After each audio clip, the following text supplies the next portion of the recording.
So today I want to talk to you about a purchase that I recently made. I've had this for about a week now, and I've had plenty of time to try it out, and I highly love this thing. And I want to first of all start by saying today is not a sponsored episode. Today is just my personal opinions on a product that I've come to learn to love and enjoy, especially because of its affordability as well as its quality. What we're going to be talking about today are these Gobe ND filters and why I think you should get one. Let's talk about it. So what's going on, everyday people? I'm Chad Thompson, and today we're going to talk about the Gobe ND filters. Now these, or at least the one that I got, is a variable ND filter, meaning that I can control various stops of light within my camera to really achieve a look that I want to achieve. Now what I'm going to do is be showing you some footage throughout the course of this video, explaining different examples of what I'm talking about and why I think you should get one of these, especially if you're on a budget. For me and my general use of photography for Instagram and doing things on YouTube and Facebook and different areas like that, this thing works perfect for me. And the reason I say that is because the pros of this thing, for me at least, heavily outweigh the cons. But we're going to start with the cons first, and then I'm going to throw you all the pros. So with the cons, you're going to notice with wider angle lenses, more particularly with my 10 to 18 millimeters, when I notice this, that there is some vignetting that goes on in the top left-hand corner of my video footage. Now that's if I'm using the filter at a very extreme turning point. So if I've had to really dial in this filter, the farther I go, the more I start to notice this. Now in every situation, I don't notice it quite as much as others, but again, it's with those really wide angle lenses. So if you get a lens on there that's more telephoto, or even with my 18 to 135, I don't notice it near as much. The more that I zoom in, the less likely I am to see a lot of that vignetting. So, you know, there's some pros and cons to that. You know, one, you're getting a more affordable piece of glass, so you should expect some little things like that to happen. But at the same time, you know, it can be a little bit too extreme in certain situations. So you gotta kind of take that as you will and just determine if that's gonna be something that's gonna affect you with your buying point or not. But I guess con number two is you do get a little bit of a softer image when you're recording video or even when you're doing photo. Some of the details do get a little bit softer, but to your typical viewer, you're not gonna notice that. And again, if you're just making basic vlogs or YouTube videos, it's not gonna be a huge difference. You know, you're also just uploading photos to Instagram, again, that's not going to be a huge difference.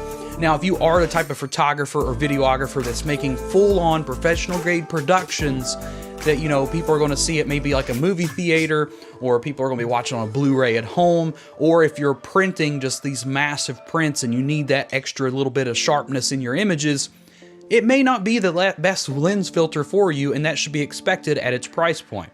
Again, for me, putting stuff on Instagram and YouTube, it's not a huge deal.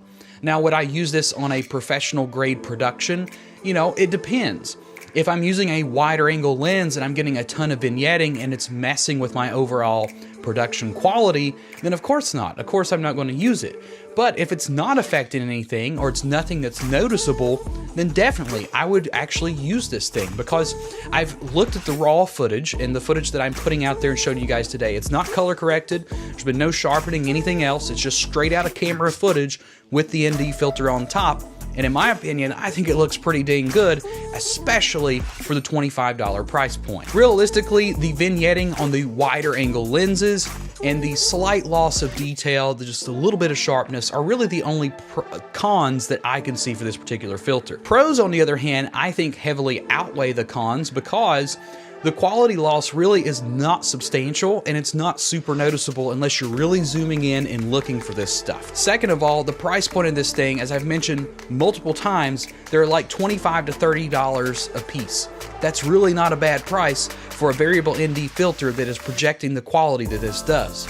Now, their glass is made in Japan, unlike a lot of the competitors that make their cheaper glass in China, so the production quality and care from Gobe is a little bit higher than most of the competitors that are out there just trying to seek some extra money.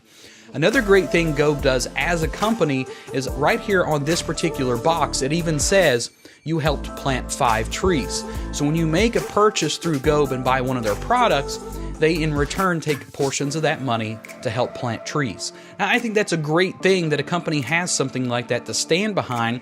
As you know, a lot of companies are in it just to make money and be happy and be done with everything.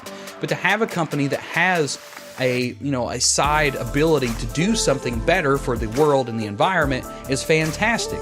And as a photographer or video creator, that's something that I can especially stand behind, considering the fact I do a lot of traveling, I'm outdoors, I appreciate the outdoors, and I love the environment. So anything I can do in any way whatsoever to help out is great.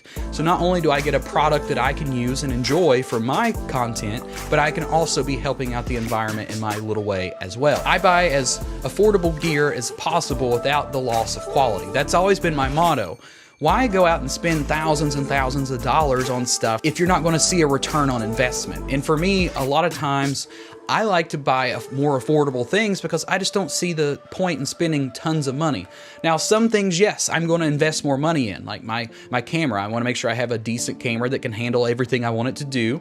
I want to make sure my lenses have great glass and optics in them, and I want to make sure my tripod is rugged enough that it's going to hold those things up. But simple things like my video lights and my light stands, I don't see a point in spending thousands of dollars on products like that when I can spend like 50 bucks and have a great lighting setup that works for what I need it for. So when I can find ways to save money buying gear and products without losing quality, or at least substantial quality, that's exactly what I'm going to do, and that's one of the reasons that I was sparked by these ND filters. I was watching YouTube videos for days on different ND filters, and I was about to pull the trigger on a higher grade filter, but it wasn't very budget friendly for the current time in my life. You know, as a freelancer working solely off of photo and video projects, there are some months that come along where I don't know if I'm going to get enough pay to carry me through for another month or two. I might just be carried through for a couple weeks.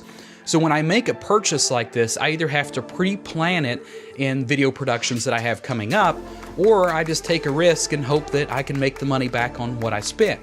Now, some of those higher grade ND filters you might be purchasing out there could cost upwards of a couple $100s, and I just don't see that in my budget for the time being for the type of shooting that I do.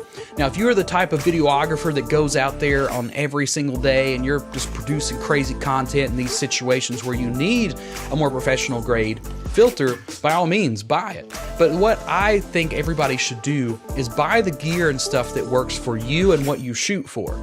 There's been countless times throughout the years that I've had this massive stack of gear that never got touched. I was just buying it because I saw other people using it and I thought it would be cool. However, it just sat there and it was wasting away and wasting money, and you could never get back the full price of the investment that you originally made, so you're just throwing money away.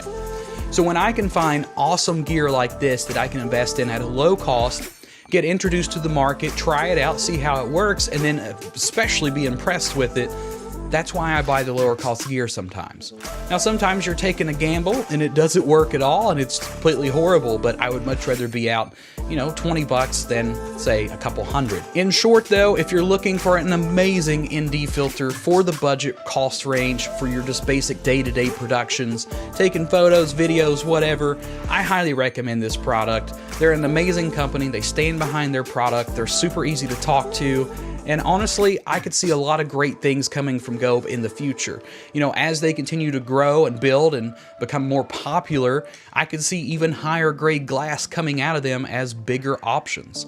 And I mean, they have already started building great stuff as far as their packaging. It's just great overall what they do. I'm sorry if I sound like I'm trying to sell it too much, but when I truly believe in a product, I'm going to stand behind it. But that's pretty much my thoughts on the Gobe ND filters. Again, they get the big thumbs up for me on the terms of quality, the price point, the things that the company stands behind, and different stuff like that. So overall, yes, if you want to make a good purchase on one of these, I recommend you do so. Your results may vary just depending on how you shoot and what you do. But overall, I think you're going to have a great experience with this filter, and it's going to do exactly what you want it to do. But if you did enjoy this video today, or kind of get your decision swayed as to what you're going to purchase, go ahead and leave a thumbs up on today's video, subscribe to this channel if you haven't already, and as always, be sure to create something new today.